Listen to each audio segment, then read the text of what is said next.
കേരളത്തിലെ മഹോത്സവങ്ങളിൽ ഒന്നാണ് തിരുവോണം. തിരുവോണം വളരെ ആഘോഷത്തോടെ കേരളീയർ എല്ലാവരും ആഘോഷിക്കുന്നുണ്ട്. മലയാളികളെ സംബന്ധിച്ച് തിരുവോണം ഒഴിച്ചുകൂടാനാവാത്ത, കിഴക്കുപാട്ടുകാരെ സംബന്ധിച്ച് കുമ്മാട്ടിയും ഒഴിച്ചുകൂടാനാവാത്തതാണ്. ഓണത്തിനാണ് നമ്മൾ കിഴക്കുപാട്ടക്കാർ കുമ്മാട്ടി ആഘോഷിക്കുന്നത്. പലതരം സെറ്റുകളുണ്ട്, 5-6 സെറ്റുകളുണ്ട്. അതിപ്പോൾ ഏതാണ് ആദ്യം സ്റ്റാർട്ട് ചെയ്തതെന്ന് എനിക്ക് തോന്നുന്നത് തെക്കുമുറിയാണ്. അത് കഴിഞ്ഞ് വടക്കുമുറിയായി, പിന്നെ കാരപ്പുറത്തുകാർ, അതൊക്കെ കേട്ടിട്ടുണ്ട് ഞാൻ. എനിക്ക് മുഴുവൻ അതിനെക്കുറിച്ചുള്ള അതറിയില്ല.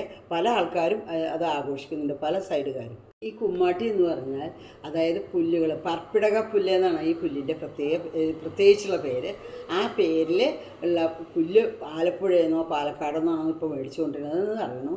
തൃശ്ശൂരുണ്ടായിരുന്നു, അതിപ്പോൾ ഒന്നുമില്ല, നാമാവശേഷമായി. ആ പുല്ല് കൊണ്ടുവന്നിട്ടാണ് ഇവർ വേഷം കെട്ടുന്നത്. അതായത് തലേ ദിവസം മുതൽ തന്നെ ഇതിനുള്ള ഒരുക്കങ്ങളായി വളരെയധികം അധ്വാനിച്ചിട്ടാണ് ഇത് കെട്ടി ദേഹമൊന്നും ഇളകാൻ പറ്റാതെ അവർ നടക്കുന്നത്. അത് കഴിഞ്ഞാൽ മുഖചിത്രങ്ങൾ, ദൈവിക സങ്കല്പത്തിലുള്ള, അതായത് സരസ്വതി, സീത, കാളി, അങ്ങനെയുള്ള ആൾക്കാരുടെ മുഖചിത്രങ്ങൾ, അതായത് മരം കൊണ്ടുണ്ടാക്കിയിട്ടുള്ള മുഖചിത്രങ്ങളാണ് അവർ ധരിച്ചു വരുന്നത്. അപ്പോൾ പല വേഷങ്ങളിലും ശിവൻ, പല വേഷങ്ങളും ഇതിൽ അവർ ധരിക്കുന്നുണ്ട്. കുമ്മാട്ടികളിക്ക് പല ഐതിഹ്യങ്ങളുണ്ട്. അതിൽ ഒരു ഐതിഹ്യം ഞാൻ പറയാം. പാശുപതാസ്ത്രം ലഭിക്കുന്നതിന് വേണ്ടി അർജുനൻ ചെയ്യുന്ന കഠിന തപസ് കണ്ട് ശിവനും പാർവതിയും വളരെ സംപ്രീതരായി.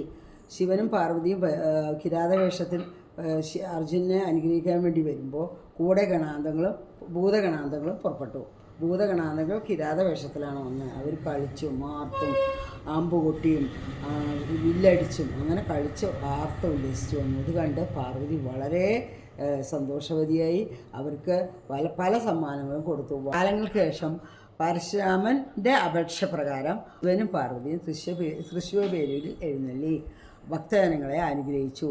ആ സമയത്ത് പണ്ട് കിരാതവേഷം കെട്ടി കളിച്ച ആ വേഷം കാണണമെന്ന് ശിവൻ ഭൂതഗണങ്ങളോട് കൽപ്പിച്ചു.